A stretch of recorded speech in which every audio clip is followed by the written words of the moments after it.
දෙවියන් ස්තුති සියලු දෙනාට ගෞරවනීය ස්වාමීන් වහන්සේ එවැගේම අද දැක්ෂ අපේ කතානායකයා කවිෂ්ක තරුණ සහෝදරයා එවැගේම ඔහුගේ ආදරණීය අම්මා තාත්තා එවැගේම පෙරපාසල් දේශිත ගන්නන ලද ගුරුතුමිය ඇතුළු ඔහුගේ සමකාලීන තරුණ සහෝදර සහෝදරයන් සියලු දෙනාගේම අවසරයි. මම හිතන්නේ අපේ සෞම්‍ය සහෝදරයා කිව්වා වගේ අද කවිෂ්කගේ කවියට සාධාරණ ඉෂ්ට කරන්න ඔහුගේ කවිය පිළිබඳව කිසියම් ගැඹුරු රසාස්වාදයකට කියවා ගැනීමකට ඉඩ මේ වේදිකාව තුළ අපේ රවි සිරිවර්ධන සහෝදරයාට තමයි කරගෙන තිබෙන්නේ. අපි මේ වේදිකාවේ අපේ අවස්ථා සම්බන්ධයෙන් විශේෂයෙන් මගේ අවස්ථා සම්බන්ධයෙන් හැදෙන්නේ මා හිතනවා වෙනස් විදිහක ප්‍රදේශයකින් කියලා. සෞම්‍ය කියනකොට තමයි මගේ ඔළුවට ආවේ අපි දශක දෙක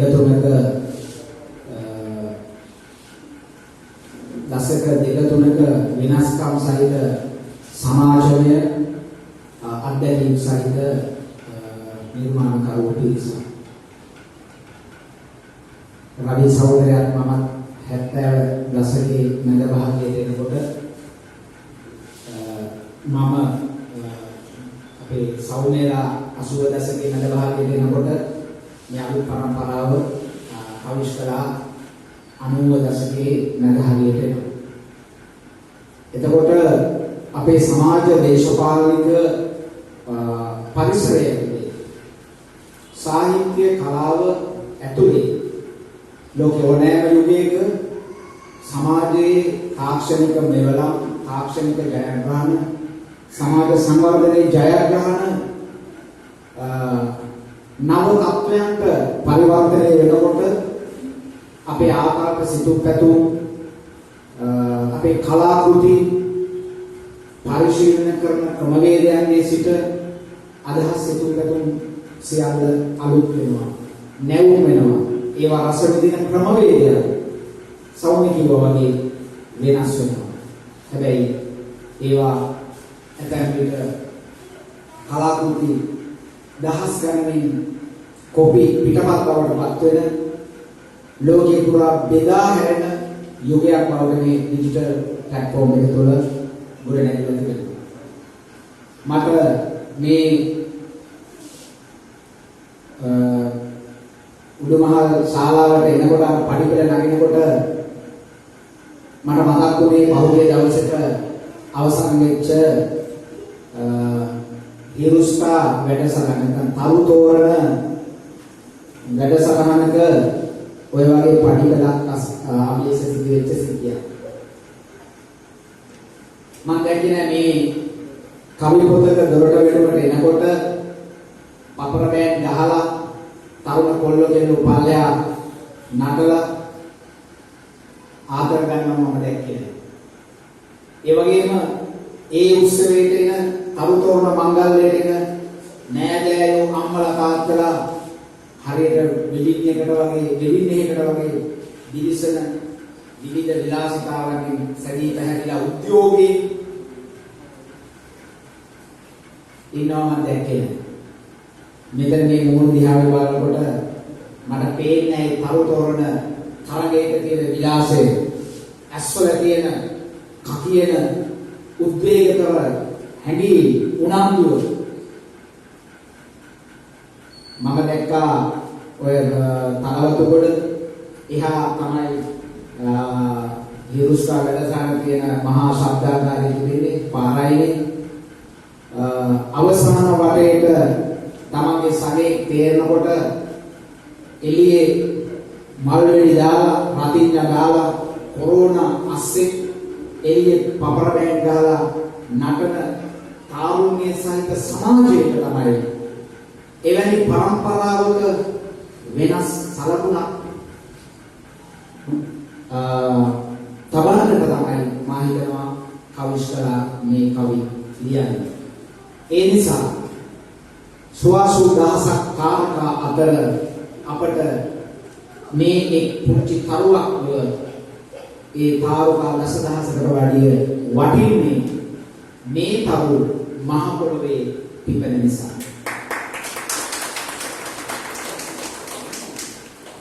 අපි දන්නවා මේ ආගමේ ඔබ අප කවුරුත් ජීවත් වෙන මේ සමාජය ඇතුලේ කවියට, සාහිත්‍යයට, කලාවට ඉඩ නැතිව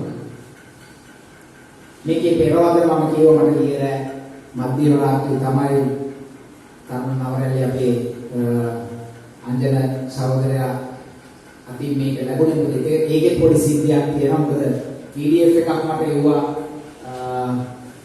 මගේ මේ දුරකථනයේ මම ඒක කියෙව්වා. නමුත් මම දැන් අපේ පරම්පරාවේ අර කියපු තාක්ෂණික ගැප් එක අපිට දරා ගන්න බැරි කම වගේ මට කියුවට එහෙම දැනෙන්නේ නැහැ. මට කවියක් කියනකොට පොතක් කියනකොට ඒ පොතේ අකුරු වල සුවඳ ඒක විදිමින් ඒ අකුරු පොත ඇතුලේ ගැඹුරට පරිකල්පනයේට ඒක ඇතුලේ තියෙන අපූර්වත්වය හොයාගන්න මට හදන ඉඩ ඒ PDF එක දුරකථනයෙන් බලනකොට මට දැනෙන්නේ නේද මම බලපෑම් කරලා තමයි ඒ 12ක් මම හිතේ ඉන්නේ මේ කවි පොතකට දෙන්නේ කියලා.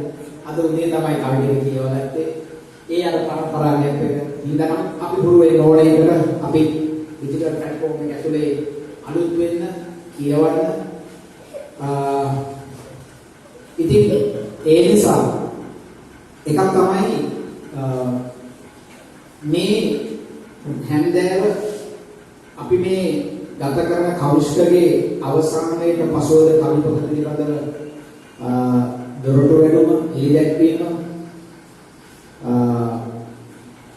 රූපවාහිනී නාලිකාවල හරි සෝෂල් මීඩියා හරි ලොකුවට පත්තු නැති වුණාට මේවා අඩුම තරමේ මේ කවියක් කියවන 10 දෙනෙක් මේ පොත ඇතුලේ මේ සංවාද ඇතුලේ රවි සිරිවර්ධන සහෝදරයාගේ අදහස් ඇතුලේ මෙතනින් පෙළඹෙනවා නම් ඒ ඇති මා හිතනවා අනාගතය කවි කියවන සමාජයක්, සාහිත්‍ය රස විඳින සමාජයක්, මනුෂ්‍යත්වය බෙදා හදා ගන්න සමාජයක් නිර්මාණය කිරීමේ ඒ ඇති කියලා මා හිතනවා.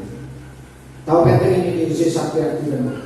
කවිශ්කලා මේ රටේ තරුණ පරම්පරාව නියෝජනය කරනවා. ඒ වගේම මේ රටේ විශ්වවිද්‍යාල පරම්පරාව නියෝජනය කරනවා. මට මතකයි අපි විශ්වවිද්‍යාල වල ඉන්න සමකාලේ තමයි අපේ රවි සිරිවර්ධන සහෝදරයා ඔහුගේ මම හිතන්නේ පළවෙනි කවි පොත එළි දක්වන්නේ නගුල්තවල දැන් 1999 වගේ කාලේ. අපි එතකොටත් මෙවැනි සංවාදයක හිටියා. ඔහුගේ පොත පිළිබඳව මට මතකයි අපි විශ්වවිද්‍යාල ශිෂ්‍යෝ හැටියට සංවාද කළා. හැබැයි අද කවිය රස විඳින කියවෙන කවිය ඇතුලේ ජීවිතේ හොයාගන්න, ලෝකයේ හොයාගන්න පෙළෙච්ච ඉතා කුඩා කුලකයක් අපේ සමාජයේ ඉන්න විශාල නැහැ. මං කියුවා තරුතෝරණ සමාජයේ තරමේක විශාල නැහැ. ඒකේ අංශුවක් තමයි තිබෙන්නේ. අපි දන්නවා රුසියාවේ මහා දිවන එක්තරා පෙරවදක තියෙන රුසියාව නෑ මම ගුණසේන විතාන කියන්නේ අපේ රටේ 30-40 වතාවක් රුසියාවත් එක්ක ගනුදෙනු කරපු රුසියාවේ සමාජවාදී යුගය ස්පර්ශ කරපු ආර්ය ලේඛකයෙක්. ඔහු මට කිව්වා ඔහුගේ ඇස් දෙකෙන් දැක්කා කියලා රුසියානු සමාජයේ බස් එකක යනකොට මගතොටේදී හමු වෙනකොට හැම කෙනෙක් අතම පොතක් තිබුණා කියලා. කවියන්ගේ කවි ඔවුන් යන්නේන ගමන් කියවන මට්ටමට ඕනේ ඒවා රස විඳලා කියලා. හැබැයි අද අපි දන්නවා අපේ සමාජය විලිලා තියෙන කේන්ද්‍රවාචකයේ තිබෙන මොන වගේ තැනකද කියලා. අපේ සමාජය මනුෂ්‍යත්වය, නිර්මාණශීලීත්වය, සෞන්දර්යය, ජීවිතේ විදීම කියන දේවල් අපේ සමාජයෙන් අහෝසි කරලා දාලා තියෙන වටපිටාවක් ඇතුලේ තමයි අපි විදින සමාජයක් හොයාගන්න මේ කලාකෘති රස විඳින්න ඕන කියලා මම විශ්වාස කරනවා. ඉතින් ඒ නිසා වරක් රසූල් දම්සකෝ කියන කවියා ලියන කවියක්. ඒ කවිය තිබෙන්නේ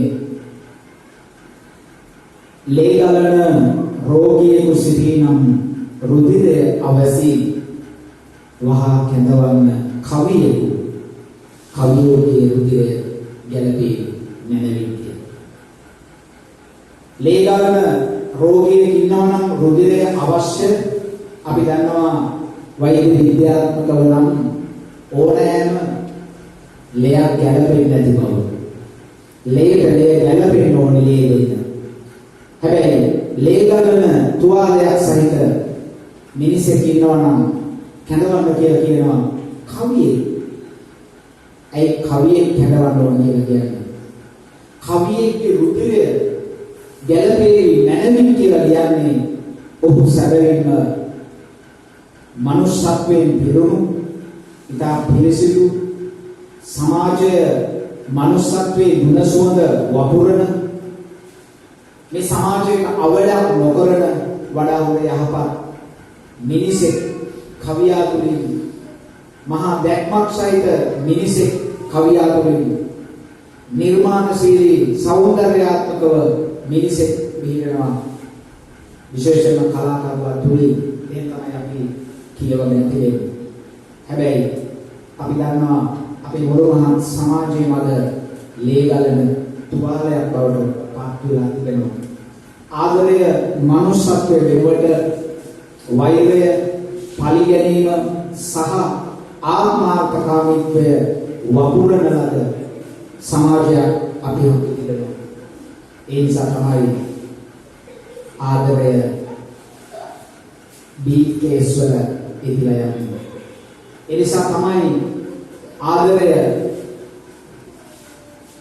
කරපු කෙනා පෙරලා ආදරය කරපු කෙනාට පිහියෙන් නැති සමාජයක් නිර්මාණය වෙලා තියෙන්නේ.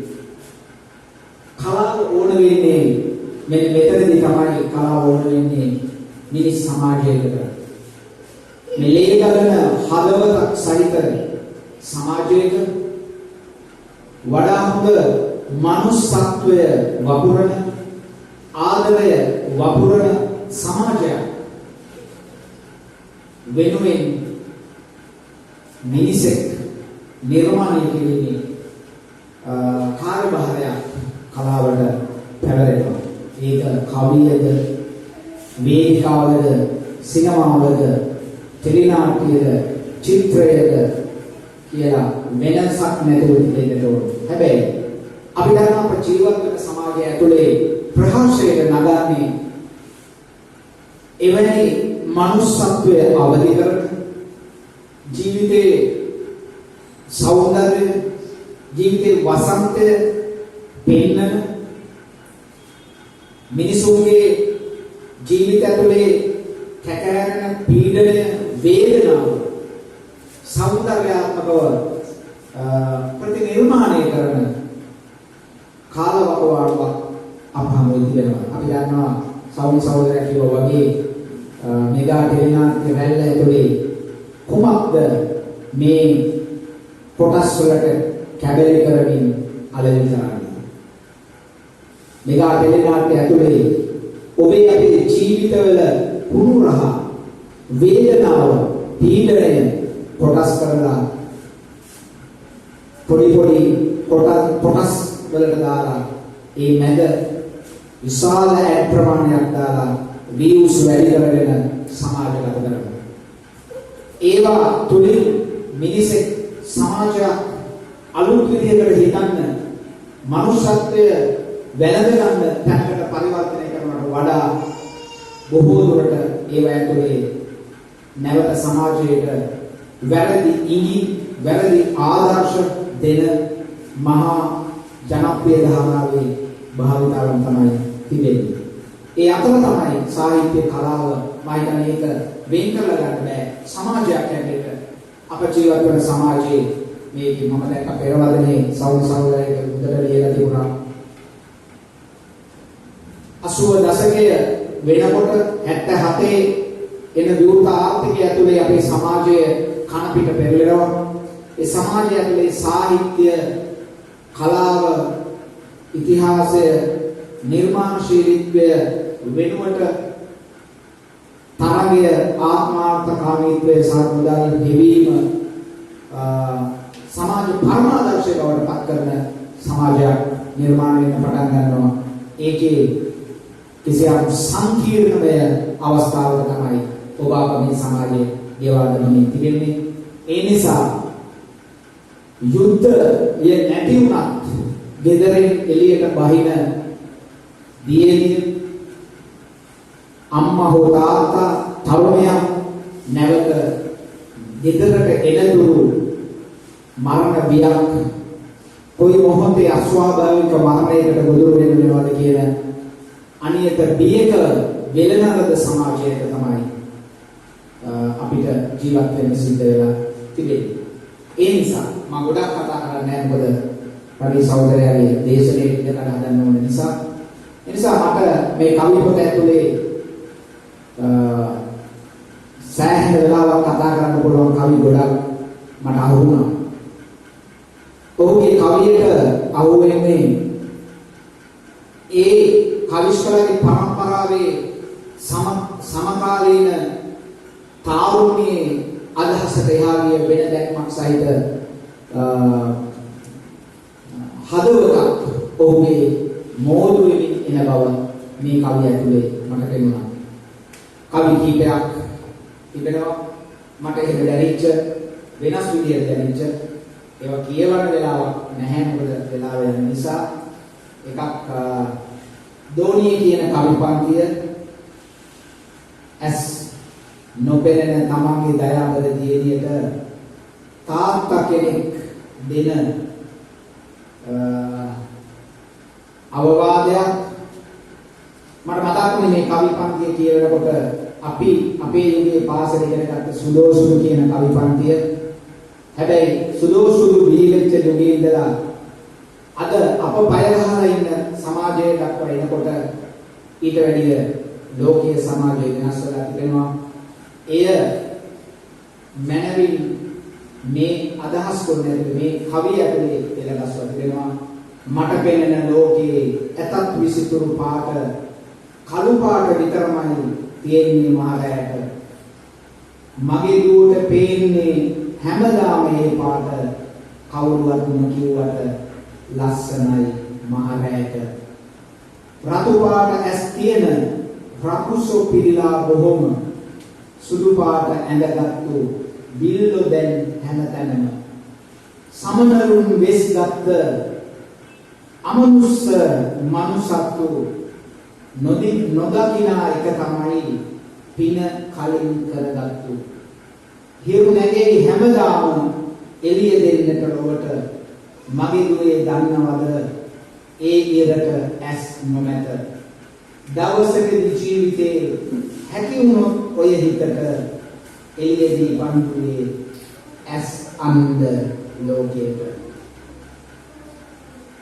මේ කවි පන්තිය ඇතුලේ මේ තාත්තා තමන්ගේ ආදරණීය දියණියට දෙන ඕවදන කුමක්ද? බොහෝ දුරට අපේ සමාජයේ අද දෙමව්පියන් දරුවෝ අතර තියෙන මානව බැදී, දරුවෝ දෙමව්පියෝ අතර තියෙන මානව බැදී වෙනස් වෙලා තිබෙන්නේ. ඔවුන්ගේ මානව බැදී උඩුපට්ටම් වෙලා මහා ආර්ථික පීඩනයක් එක්ක හැපෙමින් ඔවුන්ට තමගේ දරුවෝ ගැන හොයන්න බලන්න මඟ හසර කියා දෙන්න ලෝකයේ දිහා වෙනස් විදිහකට බලන්න ඔවුන්ගේ නිර්මාණශීලී ජීවිතයට ඔවුන්ගේ මනුෂ්‍යත්වයට පාර කියන්න ඉඩ කඩ හිමලා තිබෙනවා. ඒ නිසා එවැනි කලාපයක වෙනස් විදිහට ලෝකයේ දකින්න මේ ලෝකයේ වෙනුවෙන් තමන්ගේ පෙරලා ආදරය මනුෂ්‍යත්වය මේ ලෝකයට දක්වන්න තමන්ගේ දරුවන්ට කියලා දෙන්න පුළුවන් නම් එවැනි තැනකට පොළඹවනවා නම් එතන තමයි කලාව තිබෙන්නේ. බොහෝ කල් තිබෙනවා අසංගතය කියන කවිය ඒක වෙනස්ම කවියක්. ඒ වගේම කැලණි කියන කවිය මේ කවිය ගැන රවි සහෝදරයා කතා කරා ඒ නිසා මම කතා කරන්නේ කැලණි කියන කවිය. ඒ වගේම රුපියල් 1000 තේගල්ලේ අරගලයක් යන පෞද්ගලික කාලේ අපේ ආදරණීය වතු ජනතාව තමන්ගේ පරම්පරා දාන තිස්සේ ජීවිතේ අංශු මාත්‍රයක්වත් විඳින්නේ නැතුව මහා පීඩනයක වෙලිලා උන්ගේ ජීවිත සුන්බුල් බවට පත් වෙලා තිබෙන කේලවාචකය. ඉතින් ඒවා මේ තරුණ කවියේගේ කවියකට ප්‍රස්තුතයක් වෙනවා කියන්නේ ඒක වෙනස් දැක්මක්. ඒක මම හිතන්නේ අනාගතයේ හොඳ තරුණ ලකුණක් හැටියට තමයි මා හඳුනාගන්නේ. මේ කවි පොත පිළිබඳව රසාස්වාදයක් කියවීමක් නොවේ. මට දැනෙච්ච කවි කීපයක් පිළිබඳව දැන්වීමක් පමණයි කළේ. මා හිතන්නේ රවි සහෝදරයා මේ කවි පොත පිළිබඳව කවියේ රුවගුණ පිළිබඳව කවියේ පරිකල්පනීය අත්දැකීම් මේ කවියේ මෝඩුවීම් උපමා උපමේය සංකල්ප රූප අපූර්වත්වය මේක සමාජයේ තිබෙන යථාර්ථය ඔහුට සෞන්දර්යාත්මකව ග්‍රහණය කරගන්න පුළුවන් වෙලා තිබෙනවද නැත්නම් ඔහු තව කවිය ඇතුලේ කොයිතරම් දුර යා යුද යන්න පිළිබඳව සංවාදයක් ගොඩනගාමි. ඒ නිසා මෙය මා හිතන්නේ කවිශ්‍රයේ ආරම්භය පොතේ නම දෙන්නේ අවසානයේට පසුවදලියක්. මේ කවි පොතේ අවසානයේ මා හිතන්නේ අද මේ පොත සමාජගත කිරීමෙන් පසුව තමයි ඇත්ත කවියා බිහිවන්නට ඉඩකඩ තිබෙන්නේ. ඒ නිසා කවිය ඇතුලේ මේ ලෝකය දකින්න කවිය ඇතුලේ මේ ලෝකය වෙනස් විදිහට දකින්න ඔබට ඔබේ හදවත නිවර වේවා කියලා මම ප්‍රාර්ථනා කරනවා. ඒ වගේම ඔබේ දැක්ම මේ තුල ඔබ අපේ සමාජයේ විවිධ ස්තරයන්ට සමාජයේ විවිධ ඛේද වාචනයන්ට සමාජයේ විවිධ මානව බැඳීම් වල මගහැර යාමට විදලකින් ඔබේ කවියට මේ පොත ඇතුලේ ග්‍රහණය වෙලා තිබෙනවා. නමුත් ඒක පෙරලා අපට ඔබට දැනෙන කම්පනය අපට ප්‍රකම්පනය බවට පත් කරලා දෙනවද කියන එක මම හිතන්නේ මේ ප්‍රේක්ෂකාගාරයේ මේ සහෝදාගාරයේ වාරයි. ඔබ මේ කවි පොත කියවන්න මේ කවි පොත ඇතුලේ ඔබ වෙනස් තැනකට පරිවර්තනය වෙනවද නැද්ද කියන ඔබේ හෘද සාක්ෂි තමයි කියවන්නේ. මේ කවි පොතේ අවසානයේ තිබෙනවා නැවත දවසක හමු වෙමු රිදුණු තැන් ගැන කියවමු උණුන කඳුලක සැනසෙමු සඳුට ඉඩදී වෙන්වෙමු. මා විශ්වාස කරනවා කවිස්ත මෙතනදී සඳුට ඉඩදී වෙන්වෙමු කියලා කියන්නේ අපි කවුරු එකිනෙකා කෙරෙහි දක්වන ආදරය මනුෂ්‍යත්වය පිළිබඳව අදහස කියලා. ඒ නිසා මේ ලෝකයේ කොයිතරම් පිණි ගණනින් සංවර්ධනය වුණත් ලෝකේ අනාගතයට මේ ඩිජිටල් යුගයේ තව බිලි ගණනාවක් ගියත් මා හිතන්නේ මානව ගැනීම තරම් ආදරය තරම් සොඳුරු වටින ප්‍රාර්ථනයක් අපට ඉදිරි කරගන්න බැරි දෙයක්. ඒ නිසා ඒ පිළිවෙලින් ඔබේ හදවත් විවර කරගන්නයි ආය ආරාධනය කරමින් කවිශ්වගේ කවිය අවසානයේට පසුවත් මේ වැඩි අවසානයේ පසුව බොහෝ දුර මුළු සමාජයක් අවදි කරන කවියක් බවට පත් වේවායි ප්‍රාර්ථනා කරමින් මට ආරාධනා කිරීම පිළිබඳව කරුණ නවරැල්ලේ සිටුවන්ගේ මානතර වෙනවා සියදරාට ඒ විශ්ව